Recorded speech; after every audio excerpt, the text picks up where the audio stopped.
কি ঘটেছিল ঢাকা ১৫ আসনে মঙ্গলবার, যেভাবে সূত্রপাত, চলুন প্রথমেই শুনে নেই তার বক্তব্য। আমার ওয়াইফ ভিতরে কাজ করতেছে, বাসার ভিতরে এটা 3 তলা কাজ করতেছে, আমি ভিতরে ছিলাম। ইন দ্য মিন টাইম বাসায় নক করছে, সালাম দিছে, নক করছে, নক করার পরে ওয়াইফ যথারীতি খুলছে।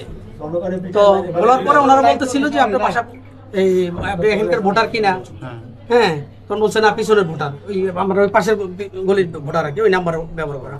তখন ওনারা করছে কি এই ভোটার আইডি কার্ড নাম্বার চাইলো, আর হইলো গিয়া এই মোবাইল নাম্বার চাইলো। ছবিগুলো আমাদের ইয়াতে সালাম টালাম পৌঁছাইলো।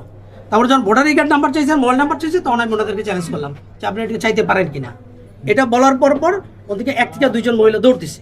দৌড় দেওয়ার পরে আমি ওনাদের চেষ্টা করছি ধরতে, যে আপনারা দাঁড়ান, কথা শুনেন, আপনারা কারা, কারণ এইভাবে তো অনেক চুরি হয়। আমার ওয়াইফ একা বাসায়, হ্যাঁ, এই আমার মাইন্ডসেট আর কি। তারপর জিজ্ঞেস করার পরে ওনারা বললো আমরা ভোট চাইতে আসছি, এই সে তাতে কি হয়েছে, এই হলো ঘটনা। ওনারা ভোটার আইডি কার্ড নাম্বার চায় এবং কি মোবাইল নাম্বার চায়। তাই বললাম এটাতে কি করবেন, আমরা মেসেজ পাঠাবো আপনাদেরকে। এলো সারমোর ভোটা। উনি আবার ফোন দেওয়ার সুযোগ পাইলো, ওনাকে বললাম আপনি কোন লোক থাকবে ফোন দেন। আসার পরে ওনারা আসলো, এজ এ স্বাভাবিক, ওনারা আসলো স্বাভাবিক। উনি আসলো, দেখলাম একটু দম আছে। আরেকজন এসে আমার গায়ে ধাক্কা দিল, চলেন সামনে চলে। আচ্ছা, তারপরে সমাগম হইলো, আপনারা তো আসছেন, এখন আপনারা বোঝেন এটা ওনাদের আইনের মধ্যে পড়ে কিনা। এই বক্তব্যের সত্যতা মেলে জামায়াতের নারী কর্মীদের এভাবে পলায়ন।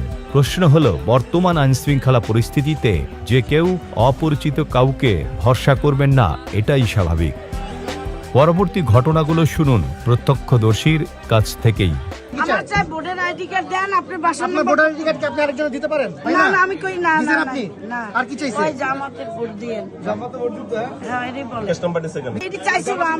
চাইছিল উনি দেন না। না ওই বিল্ডিং এ ঢুকলো, ওই বিল্ডিং দিয়ে চিল্লি বাজলো। আপনারা এইভাবে কেন মানুষের বিকাশ নাম্বার চান, ভোটার আইডি কার্ড চান, এটা তো সম্পূর্ণ অনৈতিক। তখন তারা বলে যে বাবা ঠিক আছে, ভুল হয়েছে, এই ধরনের কাজ আর হবে না। মাগরিবের একটু আগে আমার কাছে ফোন আসে, এক বাড়িওয়ালা ফোন দেয় যে এখানে বাহিরের থেকে তার অটোতে করে প্রায় 1-150 লোক মসজিদের সামনে জড়ো হয়েছে। পরবর্তীতে তাদেরকে বললাম যে ভাই আপনারা কারা, আমি নিজেই বলছি, আমি ভাই আপনারা এত লোক এখানে জড়ো হয়েছেন, কি বিষয়। তো এই কথা বলতে বলতে আমি একটু সামনে আগায় যাওয়ার পরেই পিছনে একটা ছেলে ছিল, সে তার সাথে কিনে যেন তর্ক হওয়ার পরে তারা 60-70 জন তার উপরে ঝাঁপায় পড়ে, তারে মারা শুরু করে। আমি পিছন দিকে তাকাই দেখি যে ওরে মারতেছে। তখন এলাকার সব লোকজন মনে করেন দোকানপাট থেকে নেমে গেছে, এই গলির নেমে ওদেরকে মনে করেন যে ধরা শুরু করছে। পরে ওরা যখন দেখছে এলাকার মানুষ জড়ো হয়ে গেছে, ওরা যে যার মতো দৌড় দিতে যায় 20 থেকে 25 জন মসজিদের ভিতরে ঢুকে গেছে। তো মসজিদের ভিতরে যখন ঢুকছে, আর বাকি তো সব দৌড়ে পালাইছে, বিভিন্ন বিল্ডিং এর ভিতরে ঢুকে গেছে। পুলিশ আসার পরে তখন পুলিশ তাদেরকে বলে আপনারা কোথা থেকে আসছেন, ও নাম দেন। তখন নাম লিখতে যায়, দেখে কেউ মণিপুর, কেউ শ্যানপাড়া, কেউ রূপনগর, এইসব এলাকা থেকে বহিরাগত তারা এখানে আসছে মারামারি করার জন্য। আরও 1-150 লোক নারায়ণ তাকবীর আল্লাহু আকবার বলে ছুরি চাপাটি এইগুলা নিয়ে ভিতরে ঢোকার চেষ্টা করে। তখন এখানকে যে রাস্তার মধ্যে যারা মানুষ ছিল তারা আবার তাদেরকে দৌড়ানি দেওয়ার পরে সেনাবাহিনীও তাদেরকে দৌড়ানি দেয়। জামায়াত দাবি করছে তাদের নারী সদস্যদের মারধর করা হয়েছে। কি তার প্রমাণ? কোনো ছবি বা ভিডিও কি দেখাতে পেরেছে কেউ? বরং দলটির সংশ্লিষ্ট থানার আমির দোষ স্বীকার করে নিজেই ক্ষমা চেয়েছেন। আমরা যে ভুলটা হয়েছে, এই ভুলটার জন্য আমরা ক্ষমা প্রার্থী।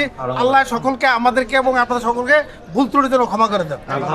আর ইনশাআল্লাহ আমাদের লোকে ভাবে যাবে না। ভুল হয়ে গেছে, এটার জন্য আমরা দুঃখিত।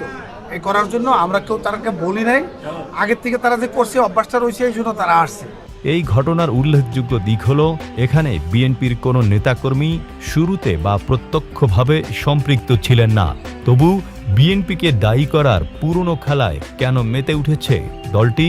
এর পাশাপাশি কতগুলো প্রশ্ন চলে আসে সবার সামনে।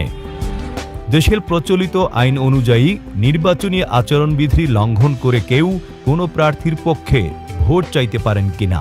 এভাবে ভোটার আইডি কার্ড ও মোবাইল নাম্বারের মতো ব্যক্তিগত তথ্য চাওয়ার আইনগত কিংবা নৈতিক অধিকার তাদের আছে কিনা? তাদের এই বাড়াবাড়ির ফলে পরিস্থিতি বড় আকার ধারণ করলে তার দায় নিত কি তারা?